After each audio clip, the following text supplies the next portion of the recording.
What is up, y'all? Back with another video. And in this one, I've got two movies to talk about and then a whole gang of packages to open. And this one right here might be the one that I was waiting for. I can feel two movies in there. This might be the one. But we'll get into those later. First off, let's talk about the movies. First one, Doom with The Rock. And The Rock looks like he's like 40 years younger in this movie. I mean, this is like before he got just ridiculously huge. He looks like actually just like a normal person in this movie. I mean, he's still big and everything, but he doesn't look like the Hulk. Yeah, he's just like normal sized. It's so crazy how young he looks, how much different he looks than how he looks nowadays. Actually, nowadays, it looks like he has lost a lot of his muscle mass, but there for a while, man, he was trying to look like Arnold Schwarzenegger or something. I mean, just huge. And he did not look natural when he was that big. That did not look natural. That looked like it came out of a test tube. Yeah, when he was just giant looking. But yeah, in this movie, I mean, look at his face. That's like pre-steroids there. Actually, that's probably not true either. He's probably been taking steroids his whole career in WWE. But anyways, I'm not trying to talk crap on The Rock. I like The Rock. I think he's cool. But this movie, to me, it reminded me of a cross between a poor man's Aliens and like Resident Evil or something. It's actually kind of cool. I like it. It's not too serious. I don't know. I thought it was entertaining. It's got a real simple storyline. There's a problem on a scientific outpost on Mars, so you gather up the Marines, send them up to Mars so they can find out what the problem is and eliminate it. Yeah, it's like I said, it's kind of like Aliens a little bit in that regard, but it was cool. I especially love the scene where they got the kill cam going, where it's like the camera on the gun and just shows the gun going down. Like it's like the game. And it's like this extended scene where he's like going down the hallways, shooting people and stuff. Yeah, it's so cool. Yeah, I don't think this is a bad movie at all. I'm pretty sure it didn't get good ratings. I bet the critics took a steaming crap all over this. But like I said, I like it. I think it's fun. Like you can't take something like that too seriously. You just got to enjoy it for what it is. Let's move on to the big gun now. Okay, trigger warning. I might say something in the next 5 to 10 minutes that will trigger some people. Passion of the Christ, made by Mel Gibson, and this is the definitive edition. I was hoping that this had the extended cut, because I guess way back in the day they released an extended cut. I remember seeing it come out on DVD way back in the day, but I never got my hands on it. So I was hoping that this definitive edition had the extended cut. And then I went ahead and I read the back of it here, and it says 2 versions of the film. I was like, all right, this has got it. And this one has the theatrical cut and then the recut version where they cut out all the violent stuff. Okay, that's not what I wanted. I wanted the ultra violent edition, not the one with all the violent stuff cut out. But that's what this has. Of course, I watched the theatrical version. I did not watch the recut. Heck no. Who wants to see a watered down version of the Passion of the Christ? Okay, I want to see it in its full bloody glory. And this movie is just a bloodbath. I mean, it is so bloody and just graphic, and it's crazy. And after I got done watching this, I quickly Googled, were the Jews upset at the Passion of the Christ? And you can bet your bottom dollar they were upset, because this movie doesn't do them any favors.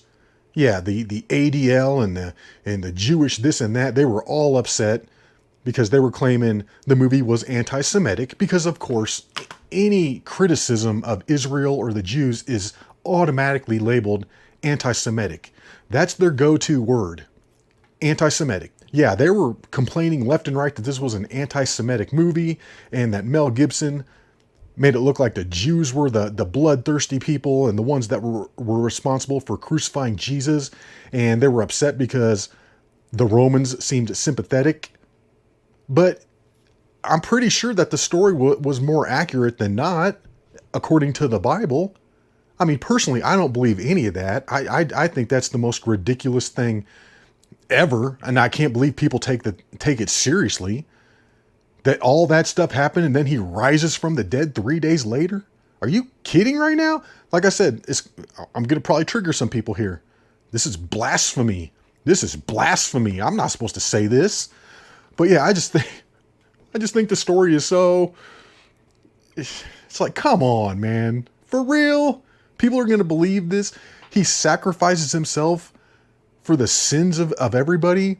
How did that change anything? I don't get it. Yeah, he got his ass whipped in this movie and in the Bible. What did that change? And is it really a sacrifice if you come back to life?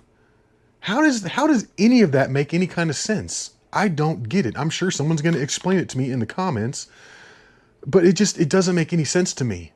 It's like God creates man, then he's upset that man sins, so he sends his son down to earth as a human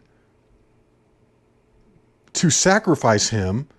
But then after he sacrifices his own son and lets him get his ass beat, humans still sin. It doesn't make any sense. It's like if I created a video game and I create all the characters in the video game, and then the video game characters are not acting the way that I programmed them to.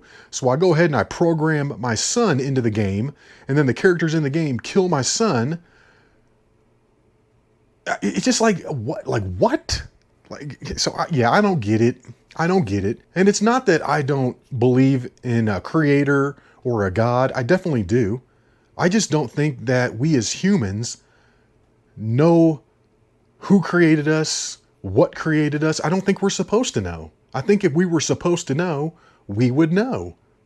And you got all these different religious groups. They think they know the answers. You got the scientific group thinking they know the answer with the Big Bang and evolution and all. And just everybody thinks that they know. However, I don't think anybody knows. Like I said, I don't think we're supposed to know. If we were supposed to know, we would all know and we would all believe the exact same thing. I just think it's one of life's mysteries, along with why are we here? What is the meaning of life? Have you ever sat around and thought about that? Like, why are we here? What happens to us after we die? That's getting deep. I'm not trying to get into all that with this video. I'll just say this is a well-made movie. I mean, it's good. It's entertaining. It keeps you like on the edge of your seat the whole time because, dude, I mean, they beat his ass big time. Nobody could survive that. Like, there's no way you could like rip chunks out of people's flesh like that all over their body, and just keep whipping him, keep beating him, and he survived. Like there's no way any normal person could survive that. I'm like, if anybody could do it, it's the Son of God, okay? Because he's super powered. Dude, he goes and heals that one guy's ear at the beginning. He puts the guy's ear back on, but he can't like shield himself from that ass whipping that he takes. Yeah, it's just, I don't know. Like I said, it's just it's an unbelievable story to me. And I know that's probably going to trigger people. I'm probably going to lose more subscribers. It is what it is. That's just how I feel about it. That's just how I feel about it. But this was good. I mean, this is a good movie. However, though, I would say when it comes to telling Bible stories and the story of Jesus and everything, I think I actually like Son of God a little more than this. Like I'm saying, this is just like for people who like torture or something. It's like if you like the movie Hostel and Hostel 2 and you just like seeing people getting tortured, you're probably going to like this. Because it's just so bloody, so gory, so graphic. I mean, I get what Mel Gibson's trying to do. He's trying to, really drive home how much suffering Jesus went through for us. I think that's the message, is that Jesus went through all this torture, pain, misery, death. He went through all that for us. It's just, like I said, the story doesn't make sense to me. I don't understand how that helped us. Nothing changed after that happened. So what was the point? People still sin. The world's more full of sin now than it probably ever has been. But like I said, I mean, it's a well-made movie. It's good. It's something, man. I'm telling you. Be prepared. If you haven't seen Passion of the Christ, be prepared. Like I'm saying, I mean, this is not my favorite movie. It's not one that, you know, it's definitely not a feel-good movie. You don't put this in to get in a good mood. You put this in to be like shocked. So yeah, I mean, it's something. This is something. This is a powerhouse. You know, it's just, do you believe the story or not? I don't know. All right, guys, this is the moment you've all been waiting for. Let's open some packages. Oh, this is a fat one too. What's in here? I don't know, but we're gonna find out. Bust out the handy dandy scissors. Awesome deal here. I was worried about this one being shipped through the mail. I was afraid it was going to get crushed. But check it out. Best of Horror 10 film collection.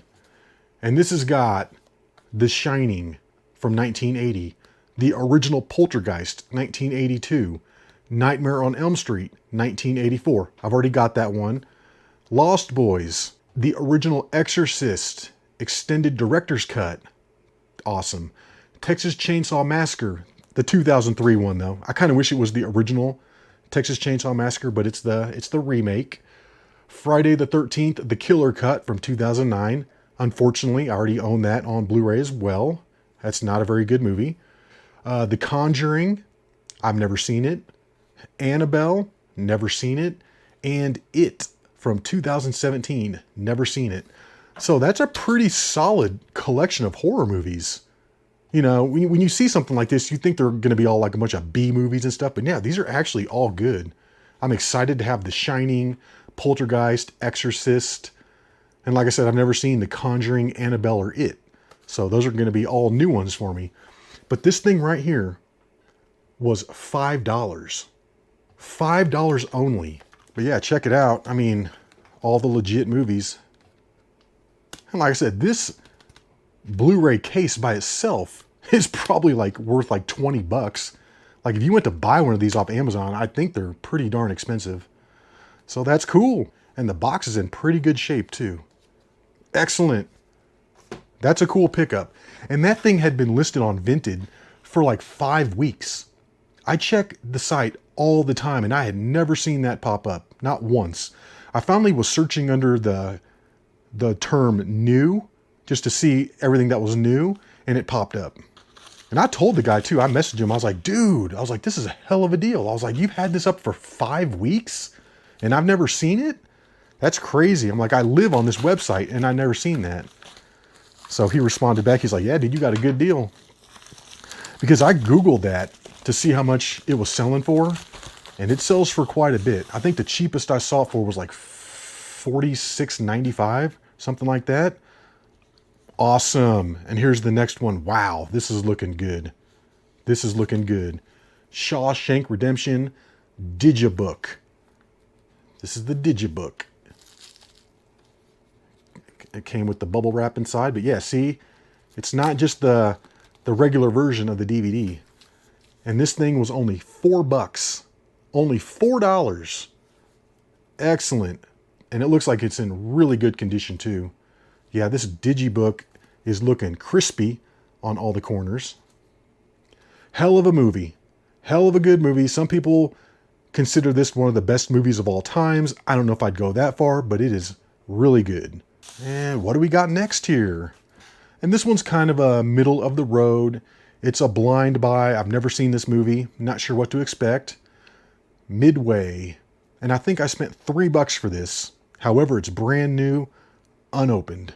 And this has got Ed Skrein, I don't know, Patrick Wilson, Luke Evans, Aaron Eckhart, Nick Jonas, Mandy Moore, Dennis Quaid, and Woody Harrelson. So I have heard of a few of those people. Most of them I haven't heard of. But yeah, got my fingers crossed. Hopefully this is a good movie. I don't know. I'm going to have to watch it to find out. Boy, I'm going through my list though. After these movies, I don't think I'm going to have that many more on the way. Okay, here we go. Here's another one. Breakfast Club 30th Anniversary Edition. And I think I spent like $2 for that. I don't know if I even like this movie. I just feel like it's a classic. I don't know. I've seen this once before. I had mixed opinions on it. Okay, it's the Breakfast Club, right? They're supposed to be the all-inclusive group of people, like all the misfits. You know, this is supposed to be all the people that are troublemakers getting together, and they all become friends. However, where's the gay person? Oh, there is no gay person. Actually, they write fag in everybody's locker. It's fag this, fag that. It's very homophobic, I think. And I'm not the one to be standing up for the LGBTQIA plus community. I could really give a shit less what people do in the privacy of their own bedrooms. I don't think they even need to talk about it publicly. But I just find it funny that they're supposedly a group of misfits and people that are outcasts, you know, and there's no gay person. No black people either. But this movie, I don't know, man. Like I said, I've got mixed opinions on this movie. I mean, when they're smoking the marijuana at the one scene, and Emilio Estevez acts like it's meth. He acts like he's smoking crystal meth, just getting all crazy, running around, acting like a spaz. Okay, that's not what marijuana does to you. Maybe that's what you thought it did to you back in the 80s, but it mellows you out. It's not like meth. Okay, you don't get all crazy and run around all hyped up. Okay, it's kind of bullshit. It's kind of bullshit. But yeah, I'm gonna have to watch this again. Like I said, I've only seen this once, a long time ago, and I just got it just for the heck of it. Yeah, the disc is in perfect condition. Looking good. However, the case does not snap together here at the bottom, which kind of sucks. I'm gonna have to give this one a new Blu-ray case. Okay, moving on now to the grand finale. Fingers crossed that this is what I'm hoping that it is. All right, and I can see it. I can see it. This is the one that I've been waiting for. I got 2 movies in this package, so let me go over this one first. Call of the Wild with Harrison Ford. And no, this is not the one that I am excited about. I just got this because it was only like $3, brand new, unopened. It's a nature adventure movie, so I think I'm gonna like it. I was reading about this though, and I guess people were kind of crapping on it because of the CGI animals. I guess all the animals are like CGI and they look fake and stupid. But we'll have to see about that. I can already tell you just from the cover though, it looks cool. It looks like something that I'm gonna like. The Call of the Wild, Harrison Ford, brand new, unopened, Blu-ray and DVD. Oh shit. There goes Call of the Wild. All right, and moving on to the final movie here, the grand finale. And I am so happy to have this movie. This was really high up on my wish list. It's just that it was expensive to buy it new, so I was holding off. I was shocked that it was on Vinted. It was $12 though, and that's the most I've ever spent on a movie from Vinted, as far as like a single movie goes. I think I spent more for the Lethal Weapon box set, but for a single movie, this is the most I've ever spent. $12. Check it out. Beowulf and Grendel. And this is also brand... Yeah, is this brand new unopened? Yeah, this is brand new and unopened too. I didn't even realize that. Awesome. Yeah, it's still got the shrink wrap on it. It's just on there so tight. I was not seeing that. But yeah, it's got the sticker down the side right there. Fantastic. That means the disc is going to be in perfect condition. This movie is cool. Most people probably haven't even heard of this before, but it's got Gerard Butler, Stellan Skarsgård, Sarah Polley, and then some Ingvar Sigurdsson. Ingvar Sigurdsson. I bet he plays the troll. Yeah, this is cool because it's like Beowulf, you know, the human hero guy, versus Grendel, who is the troll. And I love the way they did the troll in this movie. The troll is good. Yeah, I thought this was really enjoyable. I watched my burned copy and I was like, dude, this is awesome. I got to get this on Blu-ray because my burned copy is a little compressed. It's not the best, quality movie that I have as far as clarity goes. So this is going to look fantastic on Blu-ray. And this is one of the first movies that I ever looked up when I decided I'm going all Blu-ray. I was like, I got to start with this. I mean, this is like at the very top of my list. And I think this was like $30 or something to buy new. So when I saw it for 12, I was all over it. I was all over it. Yeah, this is cool. Again, this is kind of one of those obscure remote movies that I like having in my collection. Now, if I can just find Solomon Kane. If you guys haven't seen Solomon Kane, check it out. It's a good movie. I love it. But anyways, guys, this video got long. Hopefully you enjoyed it. And until the next one, y'all, peace.